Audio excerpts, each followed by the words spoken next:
Olá, meu nome é Pérola, eu criei o Muda, é um grupo de apoio a mulheres com foco na dependência afetiva. E eu gravei 2 vídeos anteriores falando do desistir. E eu fui muito inspirada naquela decisão da Simone Biles, que foi motivo de grandes comentários, de polêmicas, sobre o fato dela ter desistido, ela, sendo ela, como é que eu vou falar, grande expectativa dos Jogos Olímpicos, aquela que seria a maior atração. E a gente fez algumas conversas em 2 vídeos, e aliás o segundo vídeo ele surgiu exatamente de algumas provocações, e do segundo também surgiram outras questões. E essa conversa que eu quero continuar, porque depois de refletir, eu compartilhei com vocês o meu sentimento de que a minha compreensão sobre desistir, porque eu vi até uns comentários que eu considero muito maldosos com relação a Simone Biles, de que ela teria sido covarde. E eu, na minha compreensão, falei não. Eu acho que a desistência, a decisão de desistir é um ato de extrema coragem e de extrema consciência. Você tem que estar na posse de uma lucidez e de um domínio de si próprio extremo a nível de consciência e a nível emocional. Por isso que eu fiz aquela diferença, que desistir é um ato de escolha. É quando eu vejo também aquela situação em que eu me encontro, eu analiso todos os prós e os contras e eu decido que eu não quero mais pagar aquele preço. E eu disse que é diferente de ser parado, porque muitas vezes eu sou parado por uma doença e eu tenho que sair daquele trabalho, por exemplo. Eu levo um pé na bunda, para usar a expressão popular, então eu tenho que sair daquele relacionamento, porque o cara não me quer, a mulher não me quer, então eu não fiz aquela escolha. Então, eu queria falar um pouquinho disso, né? Já que o Muda, a gente tem essa perspectiva do relacionamento. Novamente, eu gosto de dizer que a dependência afetiva, ela não tem só a ver com um par amoroso, né? Uma relação de casal, seja hétero ou homo, mas não tem só a ver com uma relação dita romântica, né?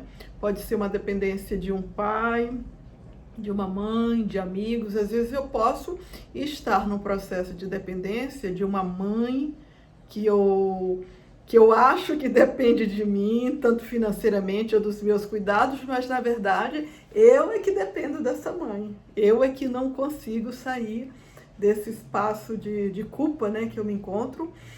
E às vezes essa mãe me bota para fora de casa, entenderam? Então eu não tomo aquela decisão de cuidar da minha vida.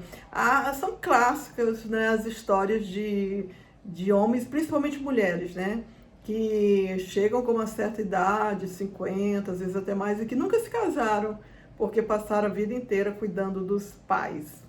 Eu já conheci um homem assim também, na Espanha, né, que ele tinha essa história, e ele era o filho mais novo até, mas ele se sentia na obrigação de cuidar da sua mãe. E tudo certo, que maravilha, alguém que tem essa perspectiva do cuidado com os pais, isso é fundamental. Mas essa reflexão desse olhar para a gente mesma, para a gente mesmo, de que eu preciso realmente me olhar e ver quais são as minhas prioridades, é muito importante.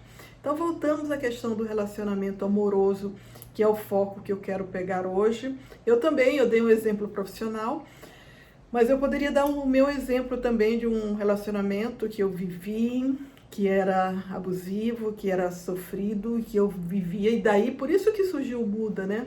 Foi a partir dessa experiência que eu vivi, e depois de uma pós-graduação eu fui estudar, alguém me falou, e esse alguém foi um guru espiritual, que aquilo se chamava dependência afetiva, que eu procurasse uma terapia. Então, quando eu fui fazer essa pós-graduação em transdisciplinaridade e excelência humana, eu escolhi esse tema da dependência afetiva para estudar e fiz uma imersão incrível em pesquisas bibliográficas, em entrevistas na minha própria história.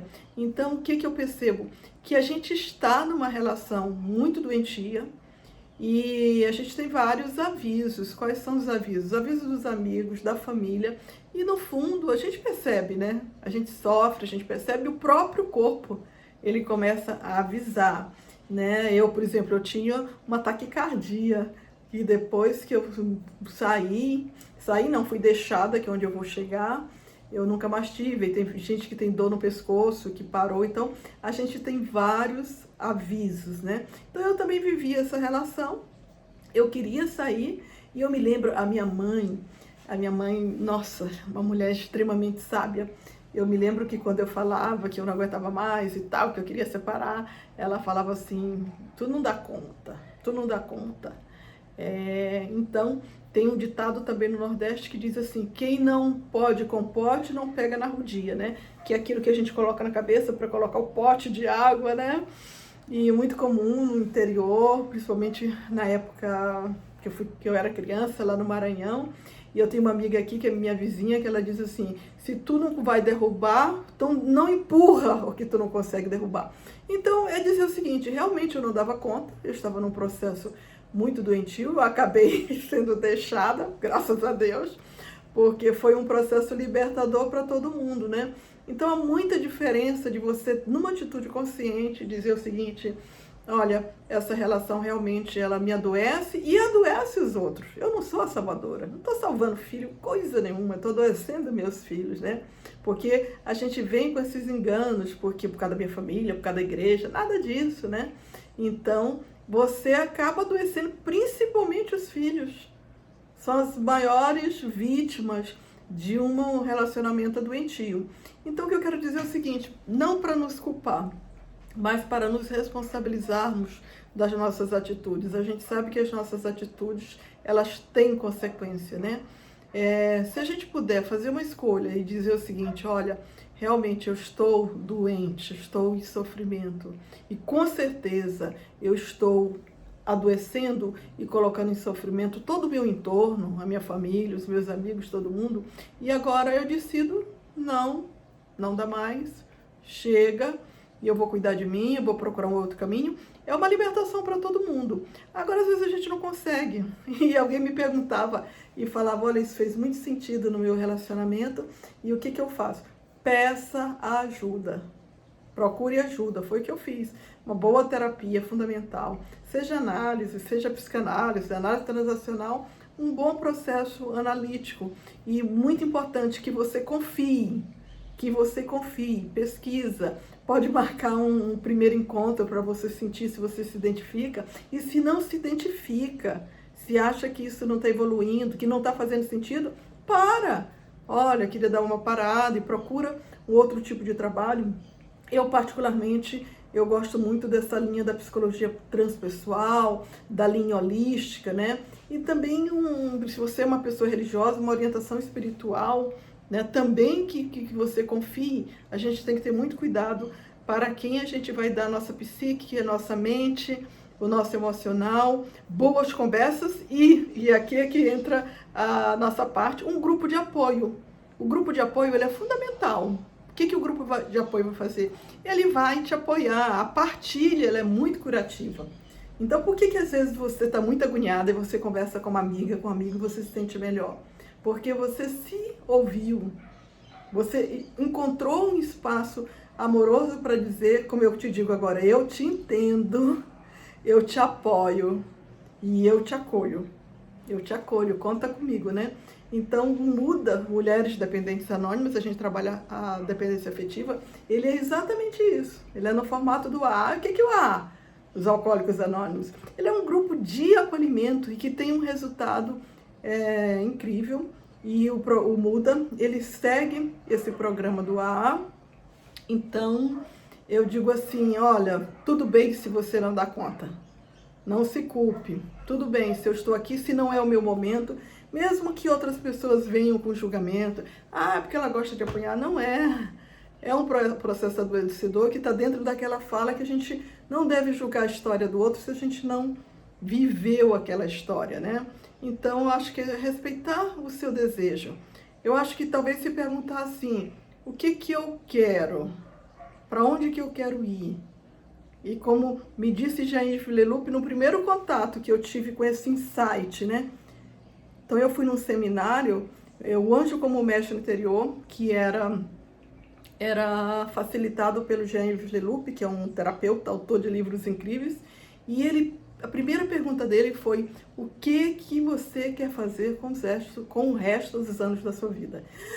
Eu tomei um susto, primeiro porque eu nem sabia se eu podia me perguntar, porque eu estava sempre fazendo o que o outro queria.